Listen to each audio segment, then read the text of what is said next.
So yeah, it's fantastic to see you here this morning. If you don't know me, my name's David Graham. I'm the lead pastor here. Work with Graham. Yeah, I work with Graham. I work with James as well, and various other people as we lead church here on the south in the South Court neighbourhood. And for many people in the world, no, I didn't get it wrong. It's okay. It's not the wrong slide thing here. For many people in the world, the big cultural day of the year, the biggest all of celebration days, is Christmas Day. And that would be maybe universally the case, certainly for people in this part of the world. But what we're here to say this morning is Christmas Day is really good, and it is. Who doesn't like Christmas Day? But for us Christian types, Easter Day is way, way better.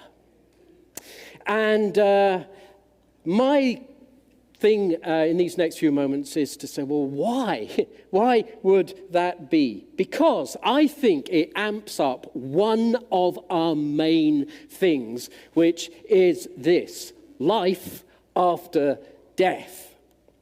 Our songs and our smiles as we look around the place, it's not just that we're hoping against hope that more sunshine is about to arrive. We were hoping for better this morning, to be honest. But the songs and the smiles are really flowing out of a belief that our fate is a gate, that our end is a beginning, and that our history is his story.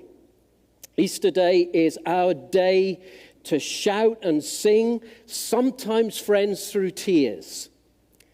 O death, where is your sting? O death, where is your victory? We believe in a God who, as God the Son, stepped down into this weary world of us. And he lived our life. He died our death. And then inexplicably, through an act of recreative, life-giving power, was the first of us, the first of many, to be raised from the grave. Why do you look for the living among the dead? He is not here. He is. Absolutely. But then not only was the resurrection life of Jesus the greatest comeback of all time, but it also spectacularly decided our destiny.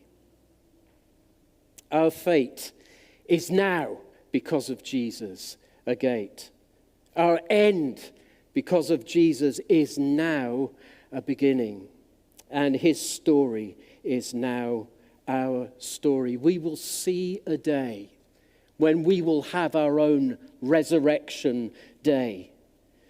We will see a resurrection life that will be an end to all of our dying, our crying, our hurting and mourning, because all of those old things have passed away for good, forever.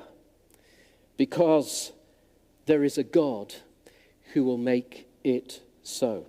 So, for Christians, for Christian types, Christmas is good, but Easter is way, way better because it celebrates and amplifies one of our main things, which is life after death.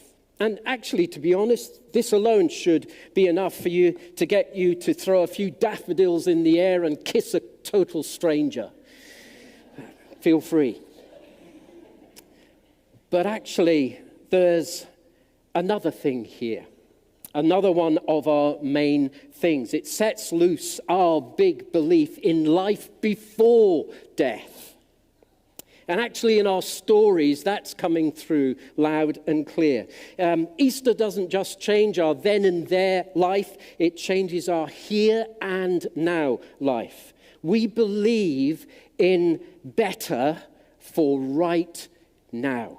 We believe we can be empowered to be changed and be the change we want to see. The book says this, listen to this, the same Spirit that raised Christ from the dead is at work in you and me. The same Creator-given resurrection power is in you this morning as you sit there. But I guess the important question for us today is, so what for? What's it for? Well, for us here in our Southcourt home, amongst other things, we want to see and be the life of Jesus that flows out from me and you out to others as well. It's about seeing and being a neighborhood where, and I'm going to quote it again, the hungry are fed, the streets are safer, the next generation is thriving, the community is more united, oppressions are being lifted, minds, bodies, and souls are being mended, relationships are flourishing, more laughter is heard, and the love, favor, and presence of God is actually felt. And as we hurtle towards the main event, the big conclusion, not only is what we've just heard or what I've just said to you the main point of Easter, it's also the main point of baptism. That's why we're doing this truly crazy thing, because let's make no mistake, taking a bath in public is not something that normal people do. And so there are 6 very nervous people sitting there going, why am I doing, why? I think I know why I'm doing this, but I'm going to do this. But anyway, it's what I've just said to you explains fully what this is all about. And so actually, you can't see the water yet, and we'll take the covers off. And by the way, someone isn't going to burst through like an Easter bunny or a chicken or something. Sorry to disappoint. But yes, of course, as our friends go into this water, there is the symbol as they are laying down in, and the water just about breaks their face. There is that symbol of dying. And then, hopefully, they'll come back up again, and there'll be the symbol of new life. But then what we won't have, despite some maybe expectation that there's a little button at the back here and the jacuzzi starts bubbling and there's 6 of them plus another couple of people in there, and they're enjoying the flow of the water, and they're just standing there, and then we issue some cocktails with little umbrellas, and then there's Club Tropicana playing constantly on loop until Jesus comes again. That's not what's going to happen here, because although there is the symbol of death and coming to life, they will get out of the pool.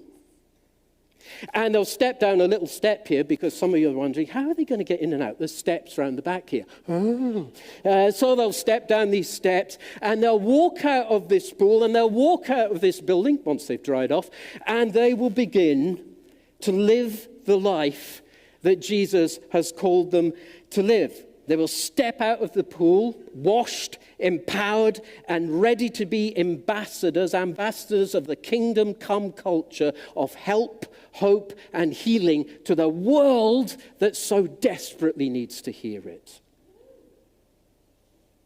So what this is all about is that we're going to live out in the here and now what the then and there is going to be in total.